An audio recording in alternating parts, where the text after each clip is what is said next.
আসসালামু আলাইকুম রহমতুল্লাহি আবরাকাতু। আমরা আল ইমরানের 167 নং আয়াত পর্যন্ত সহিহ শুদ্ধ ব্যবহার শিখেছি। এবার আমরা 68 নং আয়াত সহিহ শুদ্ধ ব্যবহার শিখবো ইনশাল্লাহ। আর আপনি আমার চ্যানেল নতুন হয়ে থাকেন অবশ্যই আমার চ্যানেল সাবস্ক্রাইব করে লাইক করে দেবেন।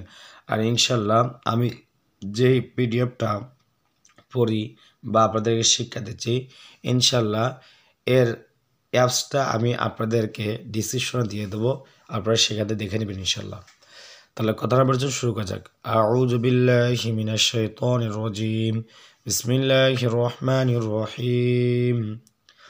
আল্লাযীনা হামজা যা জামকে দেবে হামজা লাম জবর আল। লামের পরে তাসদীদ রয়েছে, তাসদীদ যে হরফে থাকবে সে হরফ দুইবার উচ্চারণ করতে হবে।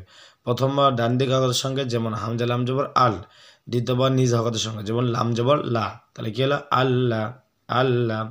জালিয়া জি জেরের বাম পাশে জজমলাইয়া এক আলিফ টান আল্লাযী। নুন জবর না আল্লাযীনা আল্লাযীনা। কফলে জবর ক, জবরের বাম পাশে খেলালিফ একালিফ টান ক। লামা পেশ লু, পেশের বাম পাশে জসমলা ওয়াও একালিফ টান কলু।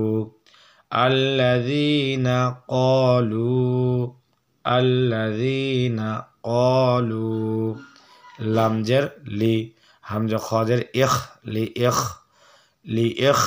এখানে লাম আলিফ, প্রথমটা লাম এরপরটা আলিফ, তাহলে লি ইখ। আলিফের নিচে জেদ থাকলে আলিফ হামজা হয়ে যায়, তাহলে হামজা খাজের ইখ ওয়ালিজের ওয়া লি ইখ ওয়া। জবরের বাম পাশে খালিলিফ একালিফ টান লি ইখ ওয়া।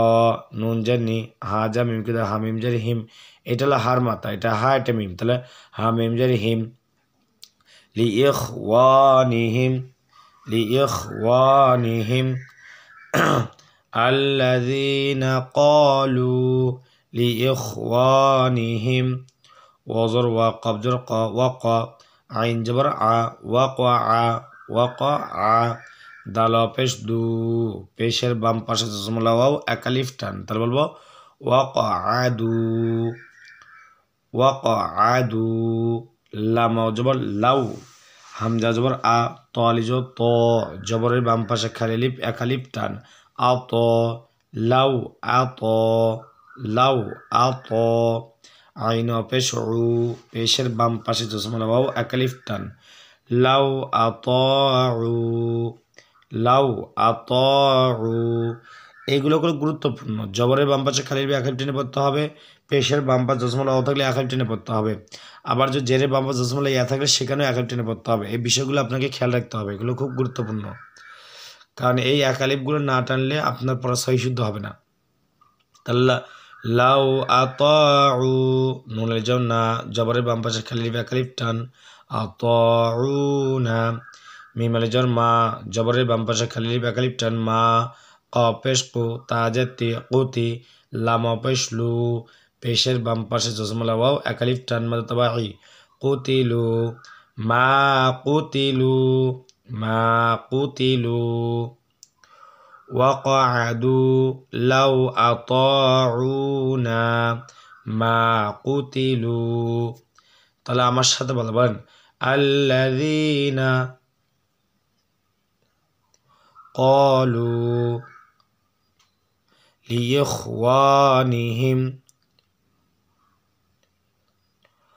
ওয়াকাদু লাউ আতাউনা মা কুতিলু। এরপরে কফ লাম পেশ কুল, ফা দাল জবর ফাদে উল ফাদে। দালটা কলকল হরফ ধাক্কা দিয়ে পড়তে হবে, বলতে হবে উল ফাদে। আর কালার পড়ার জন্য যদি কোনো হরফে লাল কালার অঙ্ক থাকে তাহলে সেখানে অবশ্যই ধাক্কা দিয়ে পড়তে হবে। র জবর র, হামজা ওয়া পেশ উ, পেশের বাম পাশ জসমলা ওয়াও একালিফ টান র উ ফাদে র উ। উল ফাদে র উ উল ফাদে র উ। হামজা নুন জবর আন ইজহার, ইজহার মানে এখানে গুন্ডা করে পড়তে হবে। হামজা নুন জবর আং ইকফা, ইকফা অর্থ এখানে নাকের ভিতরে লুকা গুন্ডা করে পড়তে হবে।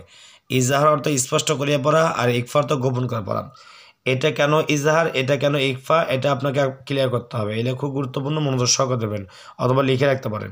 কারণ এখানে নুন সাকিন রয়েছে, আবার এখানে নুন সাকিন রয়েছে, কিন্তু আমরা এখানে গুন্না ছাড়া পড়লাম, এখানে গুন্না করলাম। দেখেন এই যে নুন সাকিনের পর হামজা রয়েছে, হামজাটা হলো ইজহারের হরফ। ইজহার মানে স্পষ্ট করিয়া পড়া, সেই তারই হরফ। অর্থাৎ যদি নুন সাকিনের পরে হামজা হা আইন হা গইন খ, এই 6 হরফের কোনো একটা হরফ যদি পাওয়া যায়, সেক্ষেত্রে নুন সাকিনটাকে গুন্না ছাড়া পড়বো। দেখেন এখানে নুন সাকিনের পর কী আছে, হামজা রয়েছে। দেখেন হামজা হা আইন হা গইন খ, হামজা প্রথমে আছে হামজা, হামজাটা 6 হরফের মধ্যে থাকার কারণে 6 হরফের মধ্যে আছে।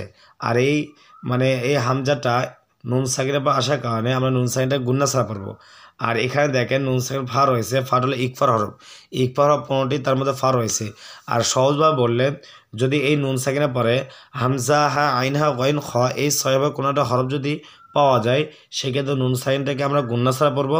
আর না পাওয়া গেলে আমরা গুন্না করবো, অনেক সাথে বলবো আন আং, ফা পেশ ফু, সিনজে সি ফু সি, কাপ পেশ কু, আং ফু সি কু, মিমজা লাম কে দেবে, মিম লাম পেশ মূল কুমুল, আন আং ফু সি কুমুল, মিম জবর মাও, তা জবর তা, মাও তা, আং ফু সি কুমুল মাও তা, উল ফাদে রউ আন আং ফু সি কুমুল মাও তা।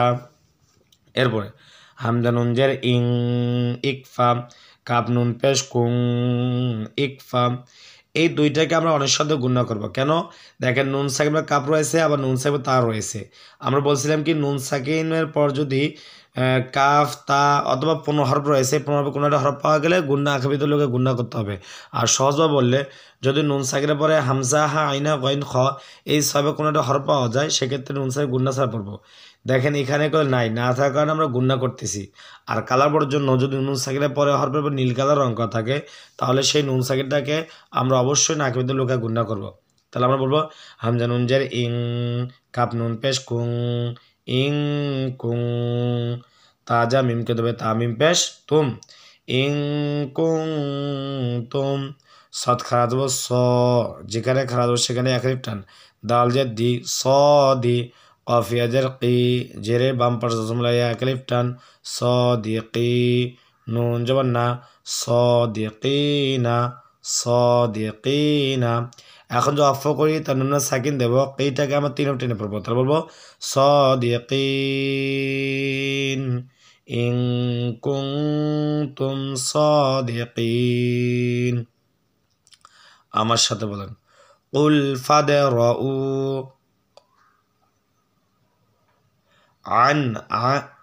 আন আনফুসিকুমুল মাউতা ইন কুনতুম